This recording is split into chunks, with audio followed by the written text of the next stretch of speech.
অমৃত কথা। আজকের অমৃত কথার বিষয় হল তপবন। প্রাচীন ভারতের তপবন এই জিনিসটির ঠিক বাস্তব রূপ কী তার স্পষ্ট ধারণা আজ অসম্ভব। মোটের উপর এই বুঝি যে আমরা যাদের ঋষিমণি বলে থাকি, অরণ্যে ছিল তাদের সাধনার স্থান। সেই সঙ্গেই ছিল স্ত্রী পরিজন নিয়ে তাদের গার্হস্থ্য। এই সকল আশ্রমে কাম ক্রোধ দেশের আলোড়ন যথেষ্ট ছিল, পুরাণের আক্ষেয়কতায় তার বিবরণ মেলে। কিন্তু তপবনের যে চিত্রটি স্থায়ীভাবে রয়ে গেছে পরবর্তী ভারতের চিত্রে ও সাহিত্যে, সেটি হচ্ছে কল্যাণের নির্মল সুন্দর মানসমূর্তি, বিলাস মোহমুক্ত বলবান আনন্দের মুক্তি।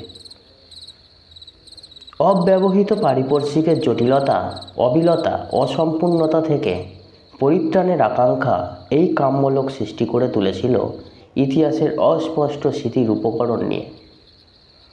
পরবর্তীকালে কবিদের বেদনার মধ্যে যেন দেশব্যাপী একটি নির্বাসন দুঃখের আভাস পাওয়া যায়। কালিদাসের রঘুবংশে তার সুস্পষ্ট নিদর্শন আছে। সেই নির্বাসন তপবনের উপকরণ বিরল, শান্ত সুন্দর যুগের থেকে ভৌগেশ্বল্য জালে বিজড়িত তামসিক যুগে। কালিদাসের বহুকাল পরে জন্মেছি, কিন্তু এই ছবি রয়ে গেছে আমারও মনে। যৌবনের নিভৃতে ছিল পদ্মাবক্ষে সাহিত্য সাধনায়। কাব্যচর্চার মাঝখানে কখনো এক সময় সেই তপবনের আহ্বান আমার মনে এসে পৌঁছেছিল।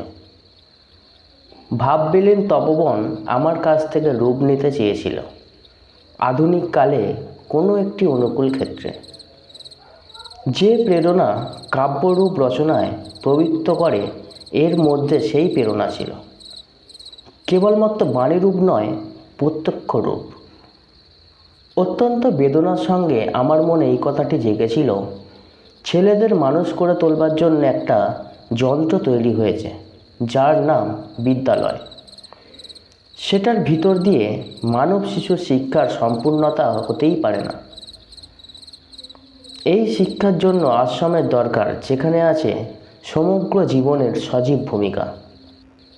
তপবনের কেন্দ্রস্থলেই আছেন গুরু। তিনি যন্ত্র নন, তিনি মানুষ। নিষ্ক্রিয়ভাবে মানুষ নন, তিনি সক্রিয়ভাবে। কেননা মানুষত্বের লক্ষ্য সাধনে তিনি পবিত্র। এই তপস্যার গতিমান ধারায় শিষ্যদের চিত্তকে গতিশীল করে তোলা তার আপন সাধনারই অঙ্গ। শিষ্যদের জীবন এই যে প্রেরণা হতে পারছে, সেই তার অব্যবহৃত সঙ্গ থেকে। নিত্য জাগরুক মানব চিত্তের এই সঙ্গ জিনিসটি আশ্রমের শিক্ষায় সবচেয়ে মূল্যবান উপাদান। অধ্যাপনার বিষয় নয়, পদ্ধতি নয়, উপকরণ নয়। গুরুর মনও প্রতি মুহূর্তে আপনাকে পাচ্ছে বলেই আপনাকে দিচ্ছে। পাওয়ার আনন্দ, দেওয়ার আনন্দেই নিজের সত্যতা সব প্রমাণ করে। যেমন যথার্থ ঐশ্বর্যের পরিচয় ত্যাগের স্বাভাবিকতায়। পণ্য উৎপাদন ব্যাপারটাকে বিপুল ও দ্রুত করবার জন্যই আধুনিককালে যন্ত্রযোগে ভুঁড়ি উৎপাদনের প্রবর্তন। পণ্যবস্ত্র প্রাণবান নয়, হাইড্রোলিক জাঁতার চাপে তাদের কোনো কষ্ট নেই। কিন্তু শিক্ষা ব্যাপারটার ভুঁড়ি উৎপাদনের যান্ত্রিক চেষ্টায় নীরস নৈর্ব্যক্তিক প্রণালীতে মানুষের মনকে পীড়িত করবেই। শুনছিলেন অমৃত কথা।